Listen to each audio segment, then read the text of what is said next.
আমাদের জার্মানির ওয়েদারের কথা আর কি বা বলবো, হঠাৎ করে আবার ঠান্ডা পড়ে গিয়েছে, তাপমাত্রা প্রায় 10-এর নিচে নেমে গিয়েছে। দিনের বেলা তাও একটু বেশি থাকলেও রাতের বেলা একদমই 10 মানে 8-9 এরকম থাকে।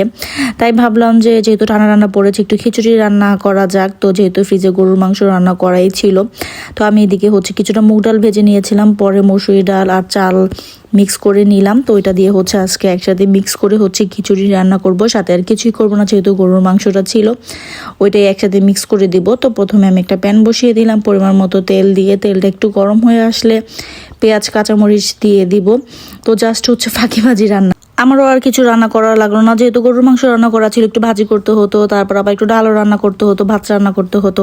তো ভাবলাম যে না, একটু খিচুড়ি রান্না করে ফেলি, আর ওয়েদারটা যেহেতু ঠান্ডা আছে খেতেও ভালো লাগবে, মিক্স করে রান্না করব। তো একটু পেঁয়াজটা যখন মজে এসেছে তখন আমি এর মধ্যে একটু আদা রসুন বাটা দিয়ে দিলাম, দেন একটু পানি দিয়ে হলুদ মরিচের গুঁড়া ধনিয়া জিরার গুঁড়া দিয়েছি, স্বাদ মতো লবণ দিয়ে এখন দিয়েছি সামান্য পরিমাণ বিরিয়ানির মশলা দিয়ে মশলাটাকে আমি ভালো করে কষিয়ে নিয়েছি। দেন এর মধ্যে আমি চাল ডাল যে মিক্স করে রেখেছিলাম ধুয়ে ঝরা দিয়ে, সেটাকে দিয়ে ভালো করে একটু কষিয়ে নিব।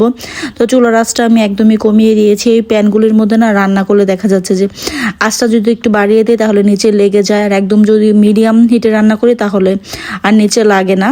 তো এটাতে আমি যখন রান্না করি সবসময় মিডিয়াম হিটে রান্না করি।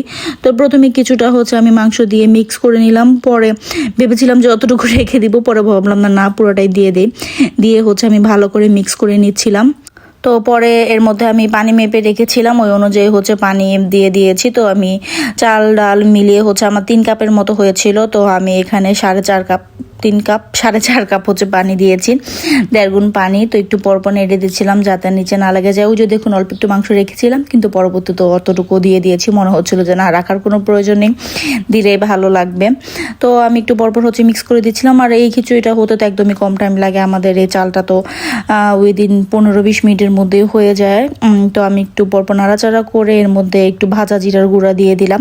তো ওই দিন ঘিটা দিতে ভুলে গিয়েছিলাম, ঘি দিলে গ্রানটা আরও বেশি ভালো হয়।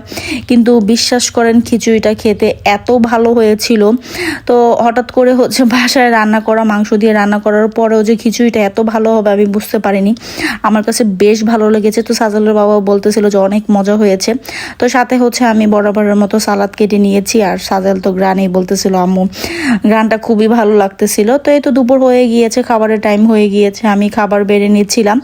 তো এখন আমরা একসাথে খাবো, সাজালের বাবা যেহেতু জবে থেকে চলে আসছে, তো আমি খাবার একসাথে বেড়ে নিলাম, আর একটু সালাদও কেটে নিয়েছি। তো খাবারটা খুবই ভালো হয়েছিল। তো 2 দিন আগের একটা ক্লিপ ছিল, ওইটাই আপনাদের সাথে শেয়ার করলাম। আর রান্না করতে করতে আমার আরেকটা পার্সেল আসছিল, তো সেটারও ক্লিপ আমি নিয়েছি, ওইটাও আপনাদের সাথে শেয়ার করে দিব। আশা করি আপনাদের ভালো লাগবে। তো ভিডিও সম্পর্কে যদি কোনো মন্তব্য থাকে অবশ্যই আমাকে কমেন্ট করে জানাতে পারেন। তো আজকে এই পর্যন্তই, আল্লাহ হাফেজ।